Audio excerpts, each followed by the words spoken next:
বন্ধুরা, পাকা তালের তো আপনারা বড়া অনেকেই খেয়েছেন, তবে পাকা কাঁঠালের বড়া খেতে যে এতটা সুস্বাদু হয় আপনারা না খেলে কিন্তু বিশ্বাসই করতে পারবেন না।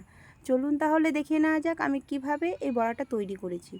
নমস্কার বন্ধুরা, আমি সুখী বসাক, আমার চ্যানেলে আপনাদের অনেক অনেক স্বাগত জানাই।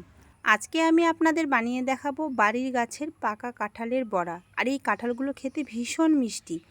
পাকা কাঁঠালের বড়া তৈরি করার জন্য এখানে আমি নিয়েছি হাফ বাটি সুজি, হাফ বাটি চিনি, হাফ বাটি নিয়েছি শুকনো চালের গুঁড়ো আর হাফ বাটি নিয়েছি ময়দা।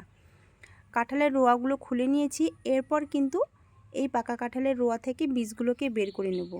আর এই কাঁঠালগুলো খেতে ভীষণই মিষ্টি। আর এই কাঁঠালগুলো যেহেতু গলা, আর এই কাঁঠালের রোয়া সহকারে খেলে কিন্তু পেট প্রচণ্ড ব্যথা করে। সেই কারণে কিন্তু আপনারা একটা ছাঁকনির মধ্যে যদি ছেঁকে খান তবে কিন্তু পেট ব্যথা করে না। তো প্রথমে আমি বীজগুলোকে বের করে নিলাম। এরপর একটা ছাঁকনি নিয়েছি আর নিচে একটা বাটি নিয়েছি। এরপর ভালো করে হাত দিয়ে ঘষে ঘষে তালের যে রোয়াগুলো ছিল সেখান থেকে কিন্তু আমি রস বের করে নিচ্ছি। আর খুব সুন্দরভাবে রসগুলো বাটির মধ্যে পড়ে যাচ্ছে। এভাবে কিন্তু মুড়ি দিয়ে খেতে ভীষণ ভালো লাগে। তো আজকে আমি আপনাদের বানিয়ে দেখাবো কাঁঠালের বড়া। তো এই আঁশগুলো আছে, এই আঁশগুলো কিন্তু ফেলে দেব।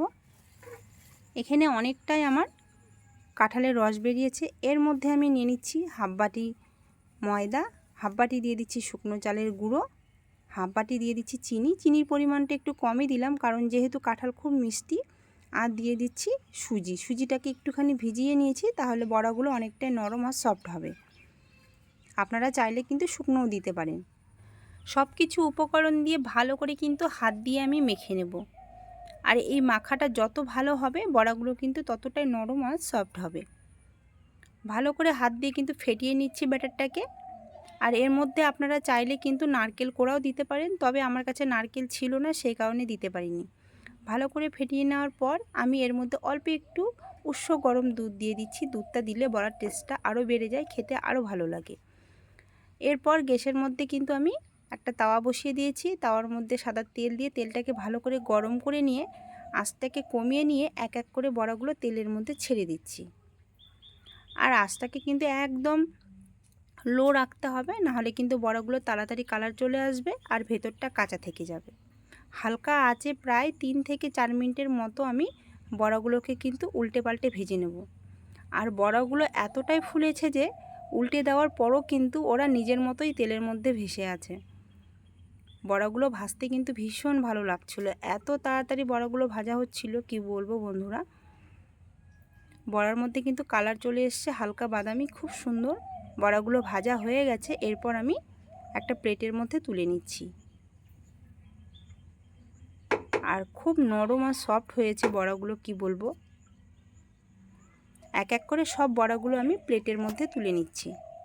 সব বড়াগুলো আমি প্লেটের মধ্যে তুলে নিয়েছি। আবারও একইভাবে বড়াগুলো তেলের মধ্যে ছেড়ে দিচ্ছি। আর এই বড়াগুলো ভাজতে কিন্তু ভীষণ ভালো লাগছে বন্ধুরা। এক এক করে বড়াগুলো তেলের মধ্যে দিয়ে উল্টে পাল্টে লালচে করে ভেজে নিয়েছি। আবারও একইভাবে সব বড়াগুলো তেল থেকে ছেঁকে প্লেটের মধ্যে তুলে নিচ্ছি। আর এই বড়াগুলো খেতে কিন্তু ভীষণ ভালো লাগে, আর নরম আর সফট হয়, খুব সুন্দর দেখতে। কিন্তু একদম তালের বড়া মতো হয়েছে বড়াগুলো। আর দেখুন কতগুলো বড়া ভেজেছি আমি। আপনারা চাইলে কিন্তু বন্ধুরা এই রেসিপিটা অবশ্যই বাড়িতে ট্রাই করতে পারেন। আশা করি রেসিপিটা আপনাদের খুব ভালো লাগবে। ভালো লাগলে অবশ্যই কমেন্টে জানাবে, লাইক করে দেবে, শেয়ার করে দেবে, আর আমার চ্যানেলটিকে সাবস্ক্রাইব করে দিয়ে পাশে থাকা বেল আইকনটি অবশ্যই প্রেস করে দেবে। আজকের মতো এই পর্যন্তই, আবার দেখা হবে অন্য কোনো রেসিপিতে। আপনারা ভালো থাকবেন, সুস্থ থাকবেন। নমস্কার।